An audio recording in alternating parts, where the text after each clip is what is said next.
buat sendirian oke, buat bonceng cewek juga oke. Kalau teman-teman yang lihat suatu gaya itu dilihat dari harganya, ya motor ini nggak masuk. Tapi kalau teman-teman melihatnya dari segi apa yang kalian butuhkan dan apa yang menurut kalian bagus, ya ini sudah bergaya gitu.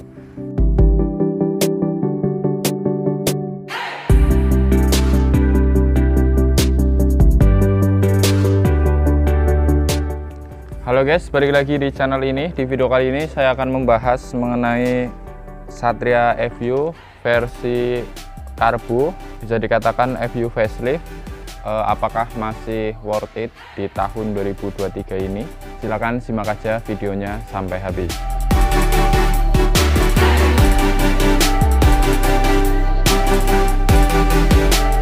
Satria FU facelift 2014 merupakan generasi setelah FU Barong ya, dan sebelum ke FU facelift yang Euro 3.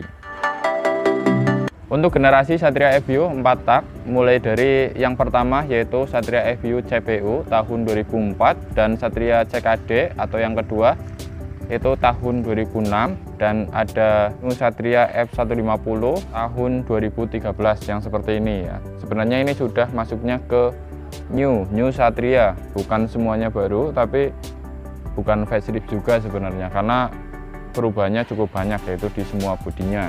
Kemudian tahun 2015 itu ada facelift lagi di emisi yang sudah Euro 3. Ada beberapa perubahan seperti di bagian desain knalpot, kemudian CDI-nya juga berbeda.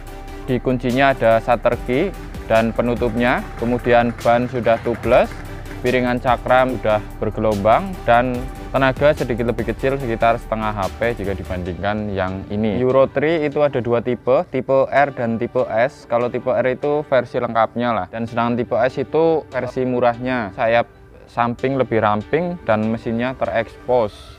Dan sayap samping tipe S itu biasanya banyak sekali dipakai di FU facelift seperti ini ya, buat modifikasi supaya mesinnya lebih kelihatan di bagian depan.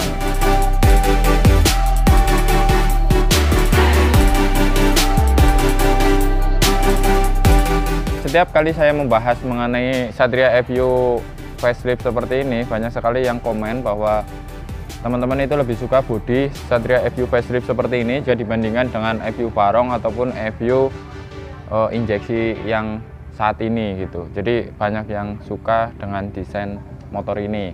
Kalau saya sendiri ya memang desainnya saya suka. Jika dibanding FU sebelumnya ini lebih tegas-tegas garisnya jika dibanding sebelumnya yang masih membulat ya.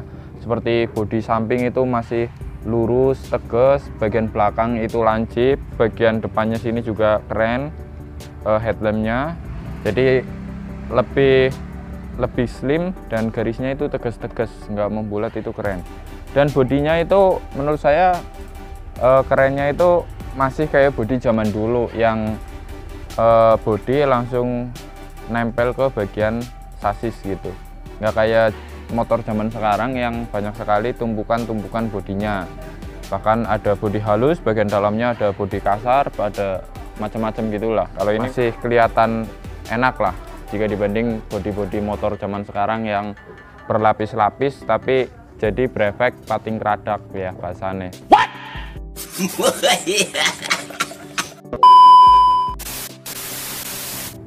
Di jalan bergelombang, pating keradak, dan tentu kalau ada kerusakan ya biasanya kalau bodi yang berlapis itu menjalar kena semua gitu. Kalau ini kan bagian sini yang rusak ya ini aja gitu. Kalau yang berlapis-lapis biasanya bagian dalamnya juga kena. Ditambah lagi untuk FU ini menurut saya bodinya solid banget ya. Ini khas dari Suzuki. Kalau dilihat untuk di tahun ini masih gaya sih menurut saya untuk desain dari FU facelift. Kalau menurut teman-teman berbeda silahkan tulis di kolom komentar. Kemudian kita akan bahas yang ketiga yaitu dari sektor mesin. Menggunakan 4 tak DOHC berpendingin oli plus pendingin udara, 147,3 cc. Bore stroke-nya ini di 62 mm kali 48,8 mm. Jadi ini overbore ya. Karakteristik tenaganya itu lebih ke putaran tengah ke putaran atas. Ini yang membuatnya beda jika dibandingkan motor sport lainnya. Sekarang rata-rata sudah menggunakan yang square. Jadi bore sama stroke-nya itu mirip-mirip ya. Square itu tenaga dari bawah ke tengahnya itu enak. Tapi kalau overbore seperti ini, seperti di FU FI GSX 150R itu menggunakan overbore, jadi tenaga bawahnya sedikit lelet, tapi tenaga tengah ke atasnya itu ya lumayan bisa nusuk lah, walaupun standar ya bisa lah buat ngimbangin 150 cc yang lain. Dengan spesifikasi lainnya, kompresi menggunakan 10,2 banding 1, tenaga di 11,7 kW atau 16 PS di 9.500 rpm. Torsi di 12,4 Nm di 8.500 rpm, menggunakan karburator Mikuni PS26 dengan transmisi 6 percepatan ya. Kapasitas oli 1 liter, tangki bahan bakar 4,2 liter. Ya, kalau ngomongin tangki bahan bakar 4,2 liter ya cukup terlihat boros, padahal sebenarnya motornya nggak terlalu boros ya, cuma tangkinya kecil jadi sering ngisi bahan bakar ke pom gitu ya, sedikit sahabat pom bensin lah.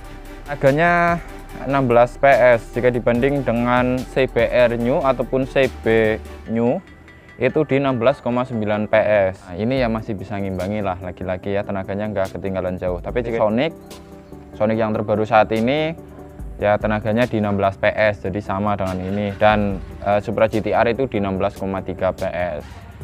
Ya tenaga atasnya masih nusuk lah, karena memang menggunakan overbore ya, jika dibanding yang lain square.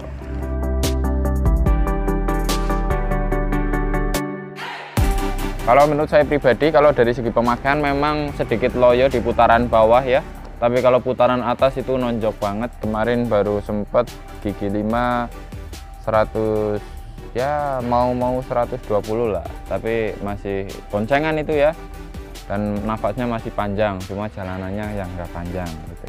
Ya kurang lebih seperti itu untuk pembahasan mesinnya. Kalau teman-teman yang punya Satria FU 150 silahkan tulis di kolom komentar enaknya apa, nggak enaknya apa ya. Kemudian kita akan bahas ke ergonominya, ergonomi dari motor ini, dan tinggi joknya ini di 764 mm. Ini tinggi jok 764 mm. Kalau kita rendahin kayak gini, buat tinggi saya yang di ukuran 170-an lupa, saya nggak tahu tepatnya. Ini masih napak sempurna, tapi kalau teman-teman yang nggak terlalu tinggi 160-an seharusnya masih napak ya. Dan karena joknya ramping jadi gampang napak ke tanah. Beratnya sendiri ini di 107 kg yang membuatnya sangat ringan. Jadi rasa-rasa berkendaranya mirip-mirip dengan motor bebek, cuma posisi duduknya mirip seperti motor sport. Stangnya nunduk ke depan, kaki-kakinya mirip dengan motor bebek ya. Suspensi bagian depan, ukuran asnya juga mirip-mirip dengan motor bebek. Untuk velg depan belakang juga ukurannya mirip-mirip ya, ring 17. Ban depan menggunakan 70/90, ban belakang menggunakan 80/90. Itu khas sekali dengan motor bebek. Jadi kalau untuk di jalanan yang lumayan bergelombang dan jeglongan yang atau lubang yang cukup dalam itu sedikit kerasa, tapi kalau untuk jalanan yang masih aspal ngelupas satu lapis ya masih enak-enak aja.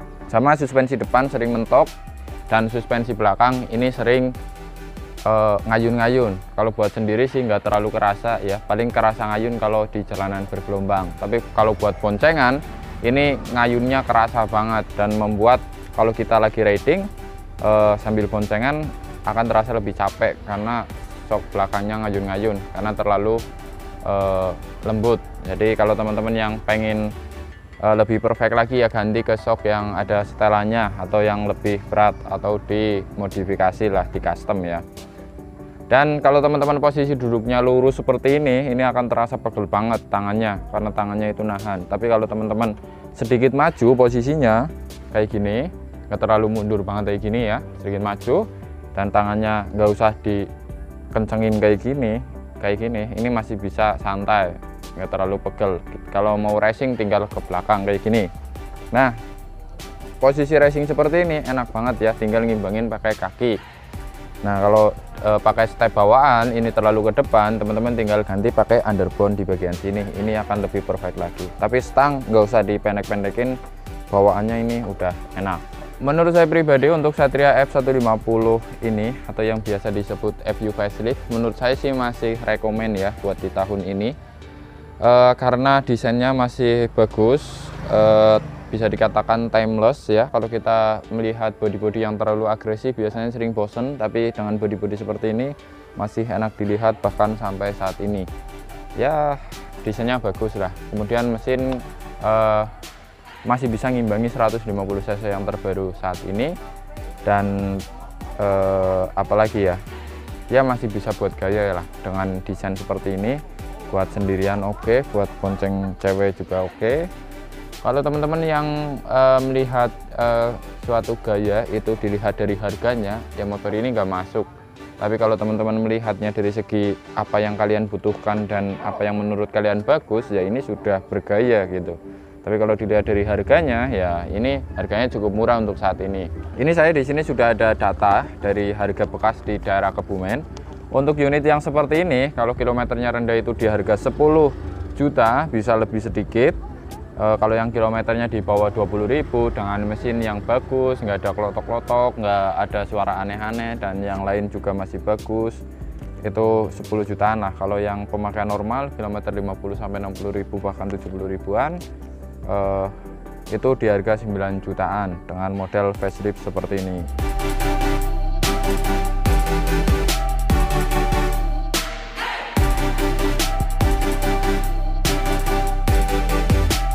Menurut saya keren itu nggak harus pilih yang terbaru. Ya cintai motormu, pahami karakteristiknya, dan maka kamu akan bisa bersenang-senang dengan motormu. Ya kurang lebih seperti itu untuk pembahasan kita mengenai Satria e-View facelift tahun 2014 ini. Menurut teman-teman bagaimana? Silahkan tulis di kolom komentar. Sampai jumpa lagi di video selanjutnya. Wassalamualaikum warahmatullahi wabarakatuh. Bye.